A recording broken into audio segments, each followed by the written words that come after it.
પાણી ભરાયું અમદાવાદમાં ભારે વરસાદનો રાઉન્ડ શરૂ થયો છે ત્યારે ચારેય તરફ પાણી ભરાવવાના કારણે ગ્રામજનો પરેશાન છે। ભારે વરસાદના કારણે ગામના ચારેય તરફના રસ્તા બ્લોક થઈ ચૂક્યા છે તો અમદાવાદ ધોળકાથી આ તસવીરો સામે આવી છે જ્યાં ભારે વરસાદ બાદ વરસાદી પાણી એક ગામમાં ઘૂસી આવ્યું છે। 24 કલાકમાં 19 ઇંચ વરસાદ ખાબકતા હાલ જળબંબાકારની પરિસ્થિતિ અમદાવાદના ધોળકામાં જોવા મળી રહી છે।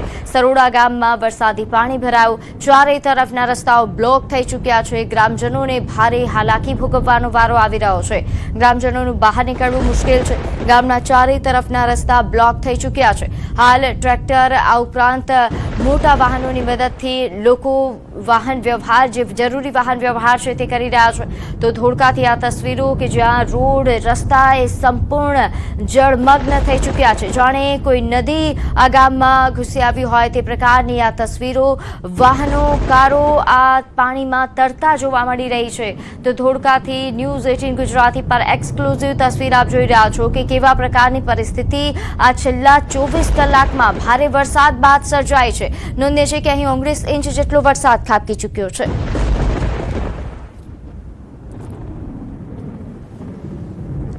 તો વરસાદ વચ્ચે જીવન જરૂરી વસ્તુ મળી રહે તેની ચિંતા પણ વધી છે। વહેલી સવારથી દૂધની સપ્લાય કરવામાં આવે। અમૂલ પાર્લર પર દૂધનો જથ્થો પૂરતો હોવાની માહિતી આપવામાં આવી છે। વહેલી સવારે લોકો દૂધ લેવા માટે પહોંચી રહ્યા છે। અમદાવાદની આ તસવીરો નોંધે છે કે અહીં ખાસ કરીને ધોળકા આસપાસના ગ્રામ્ય વિસ્તારોમાં જે રીતે ભારે વરસાદ પડ્યો છે તેના કારણે લોકોને જીવન જરૂરિયાતની ચીજ વસ્તુઓ મેળવવા માટે પણ હાલાકી ભોગવવાનો વારો આવી રહ્યો છે। ખાસ કરીને દૂધ ના સપ્લાયને લઈને લોકોમાં ચિંતા વધી છે જેના કારણે વહેલી સવારે દૂધ લેવા માટે પડાપડી જોવા મળી તો જીવન જરૂરી વસ્તુઓ માટે લોકોની દોડાદોડી।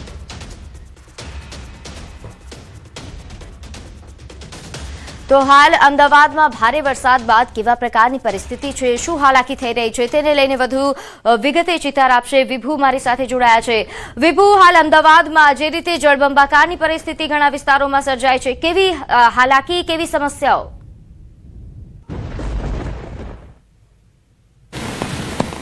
અત્યારે જે અમદાવાદ શહેરમાં ગઈકાલે તો વરસાદ પડ્યો અને ઠેર ઠેર પાણી ભરાઈ ગયા હતા પરંતુ રાત આખી પણ વરસાદ પડ્યો છે અને અત્યારે પણ અવિરત વરસાદ વરસી રહ્યો છે। તેવા સંજોગોમાં લોકોને જીવન જરૂરિયાત જે વસ્તુઓ છે તે મળી રહેશે કે નહીં તેની ચિંતા કરતા હોય છે અને તેના દ્રશ્યો પણ બતાવવા માંગીશ કે અત્યારે લોકો છે તે વહેલી સવારથી જ દૂધ લેવા માટે આવી રહ્યા છે કારણ કે જીવન જરૂરિયાતની જે એક ચીજ વસ્તુ છે તેમાં એક દૂધ ખૂબ જ મહત્વનું છે કારણ કે બાળકો હોય છે, ઘરે વડીલો હોય છે અને એવા સંજોગોમાં બાળકો અને વડીલોને પણ દૂધની જરૂર પડતી હોય છે ત્યારે લોકો વહેલી સવારથી જ જે પાર્લર છે ત્યાં દૂધ લેવા માટે આવી રહ્યા છે।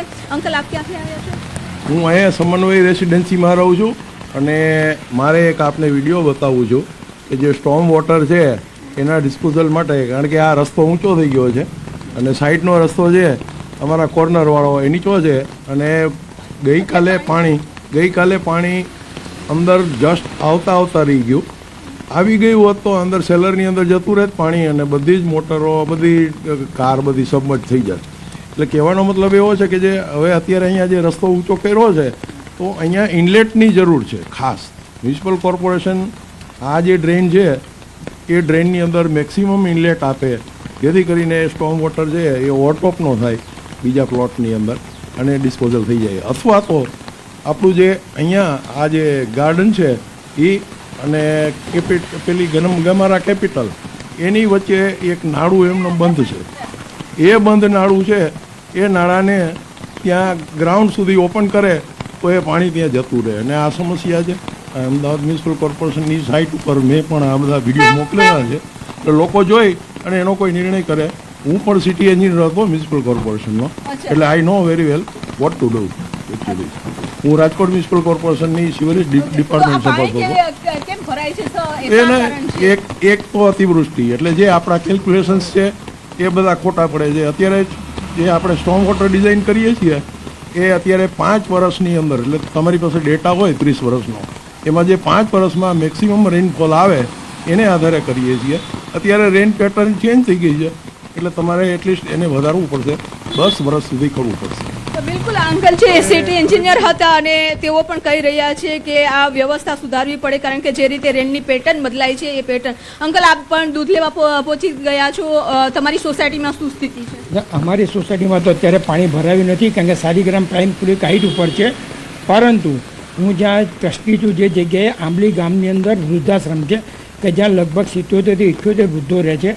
ગઈકાલે વૃદ્ધાશ્રમનું બેઝમેન્ટ આખું ભરાઈ ગયું છે અને અત્યારમાં થોડુંક પાણી અડધો ફૂટ જેવું ઉતર્યું છે, પરંતુ એ લોકો અત્યારે બહુ જ ખરાબ પરિસ્થિતિમાં છે અને અમે લોકો કોઈ પહોંચી શકીએ એમ નથી. છતાં પણ ચારે બાજુના ભાગમાં પાણી વધારે ભરાઈ ગયું છે. ખરેખર સ્ટ્રોમ વોટર ડ્રેનેજ લાઈન નાખવાની જગ્યાએ કોર્પોરેશન અથવા ગવર્મેન્ટ જે વોટર પર્કોલેટિંગ વેલ માટે જે ફંડ આપે છે એના કરતાં દરેક 4 રસ્તા જે લોએસ્ટ પોઈન્ટ હોય એ જગ્યાએ એક ગ્રુપની અંદર વોટર પર્કોલેટિંગ વેલ બનાવે અને એ પાણી જમીનમાં ઉતારે તો કદાચ એવું પણ બને કે સ્ટ્રોમ વોટર ડ્રેનેજ તમારી જે ચોકઅપ થાય છે એ થવાની જગ્યાએ એ પાણી જમીનમાં ઉતરી શકે. આપણે દરેક સોસાયટીને અત્યારે કોર્પોરેશન એ વ્યવસ્થા કરે છે કે તમારે કમ્પલસરી તમારે પર્કોલેટિંગ વેલ બનાવવાનો. તો કોર્પોરેશન પોતે પણ જ્યાં લોએસ્ટ પોઈન્ટ છે ત્યાં પર્કોલેટિંગ વેલ બનાવે તો આ પાણી નદીમાં અથવા તો વેસ્ટેજ જે જતું હોય સુએઝમાં એની જગ્યાએ જમીનમાં ઉતરે એવું મારી સાથે જે સાહેબે કીધું સિટી એન્જિનિયર સાહેબ એવી રીતે મેં પણ કોર્પોરેશનમાં હું 40 વર્ષ મેં કામ કરેલું છે અને હું વોટર સપ્લાયમાં હતો અમદાવાદ કોર્પોરેશન. સારી રીતે તમે અમદાવાદની સ્થિતિ જાણી શકતા હા એટલા જ માટે કહું છું કે ખરેખર આમાં એવું છે કે પર્કોલેટિંગ વેલ જે માસ બનાવે અને ગવર્મેન્ટ અથવા કોર્પોરેશન એવું બનાવે કે જેટલા લોએસ્ટ પોઈન્ટ છે એ બધી જગ્યાએ તો આ બધું જ ભૂગર્ભમાં પાણી ઉતરે તો ભવિષ્યમાં અમદાવાદને ફાયદાકારક છે. સાહેબ બરાબર? મારે થોડું કહેવું છે તો સર અત્યારે બે શબ્દો મારે એ કહેવા છે કે જેવી રીતે આપણે ટાઉન પ્લાનિંગ સ્કીમો બધી જ્યારે પ્લાનિંગની અંદર પ્લાનિંગ સ્ટેજે હોય છે ત્યારે ખરેખર જે વોટર રિસોર્સિસના અધિકારીઓ એટલે એન્જિનિયરો છે એમની કોઈ સેવાઓ લેવામાં આવતી નથી. આજે આટલા વર્ષો જતા રહ્યા કોઈ પણ જ્યારે કોઈ પણ ટાઉન પ્લાનિંગ સ્કીમ છે એ સરકાર પાસે ટાઉન પ્લાનિંગ ડિપાર્ટમેન્ટમાં મંજૂર થાય તો ટાઉન પ્લાનિંગ ડિપાર્ટમેન્ટ જે પ્લોટિંગ જે કરે છે એ એટલા બધા વ્યવસ્થિત નથી થતા. આની અંદર સ્ટ્રોમ વોટર એટલે કે જ્યાં કોઈ પણ નાળું છે એને ઓપન રાખવાની કોઈ જોગવાઈ નથી. રાજકોટની અંદર કુદરતી હું હતો 18 નાળાઓ છે એટલે સિટીનું પાણી જતું વિભુ આપ માહિતી મેળવતા રહેશો. હાલ આભારમાં જે રીતે સંવાદદાતાએ જણાવ્યું અને જે રીતે સ્થાનિકો સાથે તેઓ વાત કરી રહ્યા છે અને ક્યાંક પૂર્વ કર્મચારીઓ એ કોર્પોરેશનના એ પણ નારાજ દેખાઈ રહ્યા છે. હવે આપણે જણાવી દઈએ કે અમદાવાદમાં કેવા પ્રકારની પરિસ્થિતિ સર્જાઈ છે. છેલ્લા 24 કલાકમાં સરેરાશ 12 ઇંચ વરસાદ અમદાવાદમાં ખાબકી ચૂક્યો છે. ધોળકામાં સૌથી વધુ 19 ઇંચ વરસાદ ખાબક્યો. ચાલુ સિઝનનો કુલ સરેરાશ વરસાદ 403 mm વરસાદ વરસી ચૂક્યો છે. તો અમદાવાદમાં હાલ જળબંબોળની પરિસ્થિતિ છે ગ્રામ્ય વિસ્તારોમાં. આ ઉપરાંત શહેરી વિસ્તારોમાં પણ આ રીતે વરસાદ શરૂ થયો. નોંધ્ય છે કે હાલ અમદાવાદ શહેર પર મેઘો ઓળઘોળ થયો છે. વિરમગામ તાલુકામાં પણ 15 ઇંચ વરસાદ ખાબકી ચૂક્યો છે. સાથે ચાલુ સિઝનનો કુલ સરેરાશ વરસાદ એ હાલ 16 ઇંચ જેટલો વરસ્યો છે. માંડલ 12 ઇંચ અને દસક્રોઈમાં 294 mm જેટલો વરસાદ વરસી ચૂક્યો છે. સાથે બાવડામાં પણ 16 ઇંચ વરસાદ ખાબક્યો. અમદાવાદ સિટીમાં આશરે 12 ઇંચ જેટલો વરસાદ વરસી ચૂક્યો છે. આ આંકડાઓ છેલ્લા 24 કલાકના છે.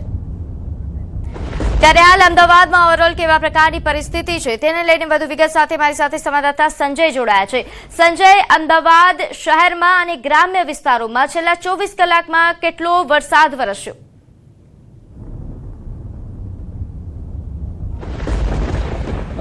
પ્રીતિ, જે પ્રકારે ગઈકાલે ધોધમાર વરસાદ જે અમદાવાદ શહેરમાં વરસ્યો અને છેલ્લા 24 કલાકમાં 12 ઇંચ જેટલો સરેરાશ વરસાદ જે છે તે અમદાવાદમાં નોંધાયો અને તેના કારણે શહેરના અનેક એવા નીચાણવાળા વિસ્તારો છે કે જે હજુ પણ પાણીમાં ગરકાવ છે. ગઈકાલે રાતથી વરસાદે વિરામ લીધો હતો અને ફરી એકવાર સવારમાં વરસાદ જે છે તે શરૂ થઈ ચૂક્યો છે.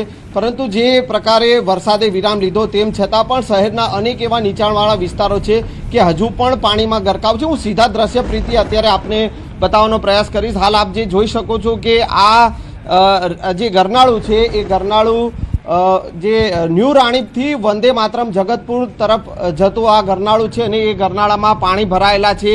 વરસાદે વિરામ લીધો છે તેમ છતાં પણ પાણી જે છે તે ગરનાળામાંથી ઓસર્યા નથી અને તેના કારણે એક તરફનો જે પેલી સાઈડનો દરવાજો છે તે બંધ કરવાની ફરજ પડી છે. સાથે સાથે અમદાવાદ મ્યુનિસિપલ કોર્પોરેશન દ્વારા હેવી ડી વોટરિંગ વેન જે છે તે અહીંયા રાખવામાં આવી છે, જેથી કરીને ગરનાળાનું પાણી જે છે તે બહાર કાઢી શકાય અને વાહન વ્યવહાર જે છે તે પૂર્વવત કરી શકાય. આપણી સાથે સ્થાનિક લોકો છે, સ્થાનિક લોકો પાસેથી જાણીશું. આ દર વખતની સમસ્યા છે, જ્યારે વરસાદ પડે ત્યારે આ રીતે પાણી ભરાઈ જાય છે. હા, ભરાઈ જાય, દર વખતે પાણી ભરાય છે.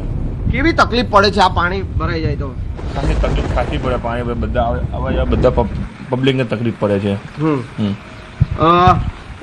આપણી સાથે આકાશભાઈ છે. આકાશભાઈ કે જેઓએ વંદે માતરમ જવું છે, પરંતુ આ રસ્તો જે છે આ ગરનાળું બંધ કર્યું છે અને તેના કારણે તેમનું વાહન પણ જે છે તે અહીંયા જે પાણી ભરાયા હતા અને તેમાં પાણીમાં ફસાયા હતા અને તેના કારણે તેમનું વાહન પણ બંધ પડી ગયું છે.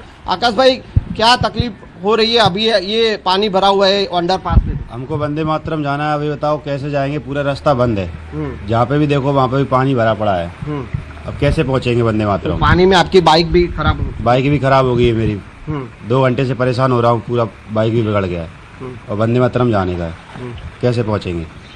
તો પ્રીતિ, આ સ્થિતિ છે અત્યારે શહેરના અનેક એવા નીચાણવાળા વિસ્તારો છે કે જ્યાં પાણી હજુ પણ પાણી ભરાયેલા છે અને તેના કારણે લોકોએ તકલીફનો સામનો કરવો પડી રહ્યો છે.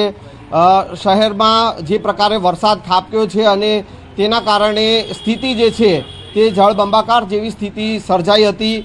રાત્રિ દરમિયાન વરસાદે વિરામ લીધો, તેમ છતાં અત્યારે ફરી એકવાર વરસાદ શરૂ થયો છે અને જે પ્રકારે હવામાન વિભાગે આગાહી કરી છે ભારેથી અતિ ભારે વરસાદની અને તેને લઈને સ્કૂલ કોલેજોમાં પણ રજા જાહેર કરવામાં આવી છે. અત્યારની જે સ્થિતિ છે કે શહેરના અનેક એવા વિસ્તારો, નીચાણવાળા વિસ્તારો છે, હજુ પણ પાણીમાં ગરકાવ છે અને લોકોએ હાલાકીનો સામનો કરવો પડી રહ્યો છે. જી પ્રીતિ. બિલકુલ. આ ઉપરાંત સંજય, હાલ જે રીતે આપે જણાવ્યું કે શહેરી વિસ્તારોની આ પરિસ્થિતિ છે, અંડરપાસ બંધ થઈ ચૂક્યા છે, વાહન વ્યવહાર ખોરવાયો છે, ગ્રામ્ય વિસ્તારોની પરિસ્થિતિ અંગે કોઈ માહિતી?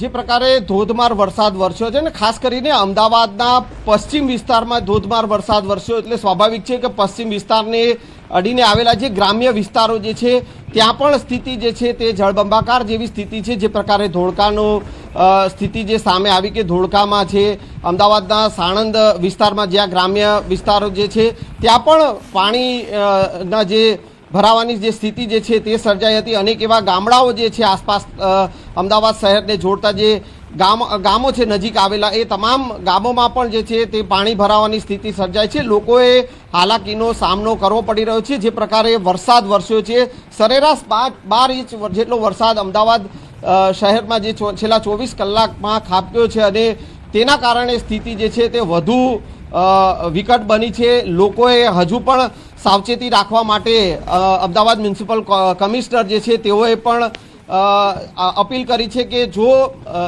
જરૂર ન હોય તો લોકોએ ઘરમાં રહેવું અને સાવધાન રહેવું, તે પ્રકારની અપીલ પણ કરવામાં આવી છે.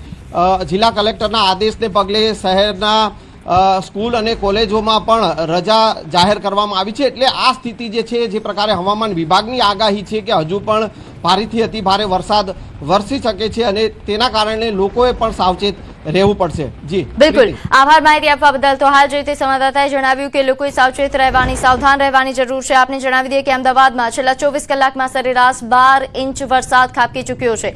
વહેલી સવારથી ધોધમાર વરસાદ શરૂ. માંડલમાં 12 ઇંચ, દસક્રોઈમાં 16 ઇંચ વરસાદ, આ ઉપરાંત બાવળામાં પણ 16 ઇંચ વરસાદ ખાબકી ચૂક્યો છે.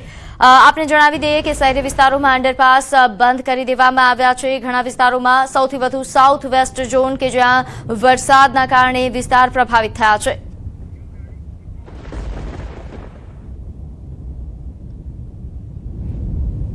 તો અમદાવાદમાં મેઘરાજાની તોફાની બેટિંગ. શહેરના અનેક વિસ્તારો હજુ પણ પાણીમાં ગરકાવ.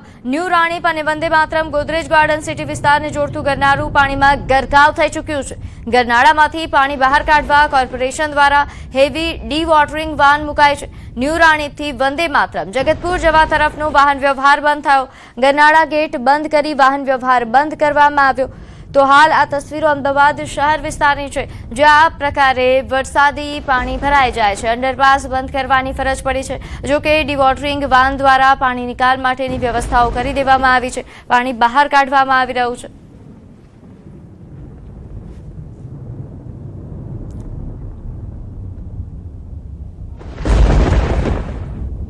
તો આ તરફ અમદાવાદના ધોળકામાં ધોધમાર વરસાદ. અહીં જે રીતે વરસાદ પડ્યો છે, ચિલોડા ગામે 3 લોકો વરસાદી પાણીમાં ફસાયા હતા. એસડીઆરએફ અને અન્ય તંત્ર દ્વારા રેસ્ક્યુ ઓપરેશન કરવામાં આવ્યું, તેમને સુરક્ષિત બહાર કાઢવામાં આવ્યા. તો અમદાવાદના ધોળકાથી આ સમાચાર કે જ્યાં ભારે વરસાદ બાદ અહીં પાણીમાં 3 યુવાનો ફસાયા હતા, જેમને બહાર કાઢવામાં આવ્યા. લોકો વરસાદમાં ફસાતા જ એનડીઆરએફની ટીમ સાથે તંત્રના કર્મચારીઓ હાજર થયા હતા અને તેમને સફળતાપૂર્વક સુરક્ષિત તેમને બહાર કાઢ્યા. તો આ તસવીરો અમદાવાદ ગ્રામ્ય વિસ્તારથી સામે આવી રહી છે, જ્યાં જળબંબાકારના કારણે વરસાદી પાણી ભરાઈ જવાના કારણે લોકોને હાલાકી થઈ રહી છે. આ દરમિયાન 3 લોકોના ફસાવાની પણ માહિતી પ્રાપ્ત થઈ. ચલોડા ગામની ઘટના છે કે જ્યાં 3 યુવાનો ફસાતા.